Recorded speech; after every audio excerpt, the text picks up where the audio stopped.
मोदी जी, गरीब गरीब क्यों रहता है और अमीर अमीर क्यों होता चला जाता है?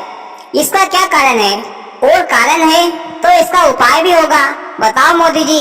भैया, गरीब गरीब क्यों रहता है और अमीर अमीर क्यों होता चला जाता है, और गरीब अमीर कैसे बनता है, और अमीर गरीब कैसे हो जाता है, मैं आपको एक कहानी के माध्यम से बताता हूँ। इस कहानी को ध्यान से सुनना ताकि अच्छे से समझ में आए।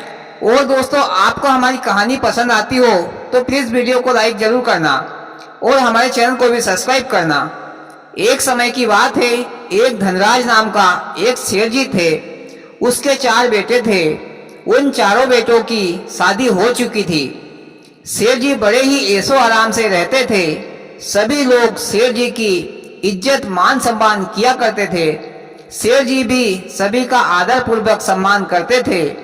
सेठ जी के चारों बेटे अपने अपने काम धंधे में लगे रहते थे। सभी मन लगाकर अपना अपना बिजनेस धंधा करते थे और अपनी अपनी सारी कमाई एक साथ लाकर एक ही तिजोरी में रखते थे तथा अपनी जरूरत के हिसाब से पैसा अपने पिताजी से मांगते। सेठ जी के घर में सभी बेटे और बहुएं प्रेम से हिल मिलकर रहते थे। एक बार सेठ जी जब अपने कमरे में सो रहे थे तो सेठ जी को एक सपना आया। सेठ जी के सपने में लक्ष्मी माता आई। लक्ष्मी माता ने सेठ जी से कहा, सेठ जी, अब मैं तुम्हारे घर से जाना चाहती हूँ। मुझे तुम्हारे घर रहते रहते 25-30 वर्ष हो चुके हैं। आप तो जानते ही हो कि मैं एक जगह कभी नहीं रुकती, तो सेठ जी मुझे जाने की आज्ञा दीजिए। सेठ जी ने कहा, माता जी, अगर आप चली गई तो मैं तो कंगाल, भिखारी, रोडपति हो जाऊंगा। तुम्हारे कारण ही लोग मेरी इज्जत मान सम्मान करते हैं। तुम नहीं रहोगी तो लोग मेरा नाम सेठ जी की जगह पर धन्नू धन्नू कह के पुकारेंगे। आप तो जानती हो माता, माया तेरे 3 नाम, परस्या, परशु, परशुराम। अर्थात जब मनुष्य के पास पैसा नहीं होता, वह गरीब होता है, तो लोग उसे परस्या कहते हैं। पर उसके पास थोड़ा बहुत पैसा आ जाता है तो लोग उसका नाम परशु कह के बुलाते हैं। पर उसके पास काफी धन दौलत पैसा आ जाता है तो लोग उसका नाम बड़ी इज्जत से परशुराम जी कह के बुलाते हैं। माता जी, मेरे साथ ऐसा ना करो, मेरा घर छोड़कर ना जाओ। मोदी जी, धन्ना सेठ फोकट में ही रो रहा है। अरे लक्ष्मी जी चले जाएगी तो कहीं वह मर नहीं जाएगा।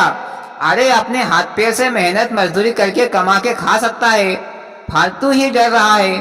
फिर लक्ष्मी माता ने सेठ जी से कहा, तुम चिंता ना करो, मैं जाने से पहले तुम्हें एक वरदान देकर जाऊंगी। बोलो तुम्हें क्या वरदान चाहिए, पर वरदान एक ही मांगना, 2-4 नहीं मांगना। मोदी जी, धन्ना सेठ को एक ही शब्द में 10-20 वरदान मांग लेना चाहिए था। कहता कि माता जी, मैं सारे संसार का राजा बनकर रहूं, काम करूं नहीं कौड़ी का, और मेरे घर में धन दौलत की वर्षा होती रहे, तो कहां से गरीब रहेगा। हाँ भैया, क्या वरदान बताया। सुनकर धन्ना सेठ तुम्हारी तारीफ करता, पर आप तो वो नहीं है। फिर सेठ जी ने कहा, ठीक है माता जी, पर मैं ये एक वरदान तुमसे कल मांगूंगा। मैं अपने परिवार से सलाह सूत करके ही वरदान मांगूंगा। लक्ष्मी माता ने कहा कि ठीक है। जो चालाक और समझदार व्यक्ति होता है वह कोई भी कार्य अपने परिवार से सलाह करके ही करता है। दूसरे दिन सेठ जी ने अपनी चारों बहुओं को अपने पास बुलाया और कहा कि कल से हम सभी लोग गरीब भिखारी हो जाएंगे, क्योंकि लक्ष्मी माता ने मेरे सपने में आकर कहा कि कल मैं तुम्हारे घर से चली जाऊंगी। मोदी जी, कोई भी आदमी एक ही दिन में गरीब नहीं बन जाता। अमीर से गरीब बनने में भी समय लगता है। अरे भैया, जब आदमी की सारी फैक्ट्री, कंपनी या फसलों में आग लग जाए तो एक दिन क्या, 1 घंटे में फटीचर बन जाता है, और ऊपर से कर्जे का बाबू भी। हाँ भैया, पर जाते जाते लक्ष्मी माता हमें एक वरदान देकर जाएगी, तो तुम लोग बताओ कि मैं कौन सा वरदान मांगू। तो बड़ी बहू ने कहा, पिताजी, आप लक्ष्मी माता से सोना चांदी हीरे जवाहरात मांग लेना, ताकि हम उन्हें बेच बेच कर आराम से बैठे बैठे खाते पीते रहेंगे। फिर उससे छोटी बहू ने कहा, पिताजी नहीं, तुम तो सारे हॉस्पिटल, स्कूल मांग लेना, क्योंकि हॉस्पिटल और स्कूलों में सबसे ज्यादा कमाई होती है। मोदी जी, ये छोटी बहू का दिमाग खिसक तो नहीं गया? अरे हॉस्पिटल में डॉक्टर कौन बनेगा? उसका बाप या उसका ससुरा? और स्कूलों में मास्टर कौन बनेगा? अब सेठ जी को ना तो सुई लगाते आता है और ना ही अनाराम पढ़ाना लिखाना, तो लोग क्या फोकट में ही उन्हें पैसा नहीं देंगे? अरे जरा दिमाग को ठिकाने लगाकर तो बोलती, हॉस्पिटल और स्कूल मांग लो। हाँ भैया, बात तो सही है। फिर उससे छोटी बहू ने कहा, पिताजी इनकी बातों पर ध्यान मत देना, तुम तो सारी जमीन मांग लेना, अपन लोग कॉलोनी बनाकर बेचेंगे और खूब पैसा कमाएंगे। लो मोदी जी, अब एक और अकलबर माता बोली, सारी जमीन मांग लो, कॉलोनी बनाकर बेच कर खाएंगे। अरे कॉलोनी बनाने के लिए पैसा कहाँ से लाएगी? अपनी आंखें और किडनी बेचकर या ससुर जी की? बड़ी अकल की बात की है। हाँ भैया।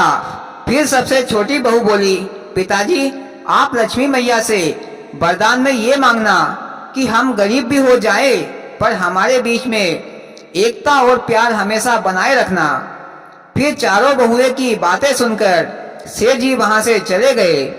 फिर रात्रि को जब सेठ जी सो गए तो लक्ष्मी माता सेठ जी के सपने में आई और कहा, सेठ जी आपने परिवार से सलाह कर ली तो बोलो कौन सा वरदान दूं? तो सेठ जी ने कहा, माता जी आप मुझे ये वरदान दो कि हम गरीब भी हो जाए पर हमारे परिवार में एकता और प्यार हमेशा बनाए रखना। लक्ष्मी जी सेठ जी का वरदान सुनकर बोली, सेठ जी अब मैं कहीं नहीं जाऊंगी, मैं तो तुम्हारे घर ही रहूंगी। तो सेठ जी ने कहा, क्यों माता जी, कल तो हमारे घर से जाना चाहती थी पर ये अचानक रात भर में अपना इरादा क्यों बदल दिया? तो लक्ष्मी माता ने कहा, सेठ जी जहाँ या जिस घर में प्यार एकता और मेलजोल रहता है मैं वहीं पर रहना पसंद करती हूँ और तुमने मुझसे यही वरदान मांगा है तो मैं तुम्हारे घर को छोड़कर कैसे जा सकती हूँ? जिस घर में लोग प्यार से एक दूसरे का सहयोग मिलजुल कर करते हैं और भगवान की पूजा पाठ आदि कार्य करते हैं मैं उसी घर में रहना पसंद करती हूँ।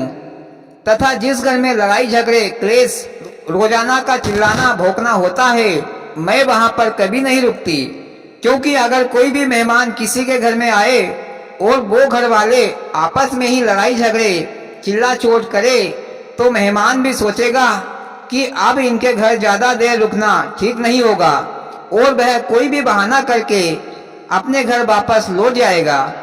और अगर उस मेहमान की अच्छे से स्वागत सत्कार किया जाए तो मेहमान सोचेगा कि कुछ दिन और रुक जाऊं और हमेशा आता जाता रहेगा, तो मैं भी जहां मान सम्मान होता है वहीं रुकती हूं, तो अब मैं कैसे तुम्हारे घर को छोड़कर चली जाऊं? इस प्रकार सेठ जी के वरदान से सेठ जी हमेशा धनवान बनकर रहे और कहानी खत्म। वाह मोदी जी, तुम्हारी कहानी से मैं समझ गया कि अमीर आदमी अमीर क्यों रहता है और गरीब आदमी गरीब क्यों होता है।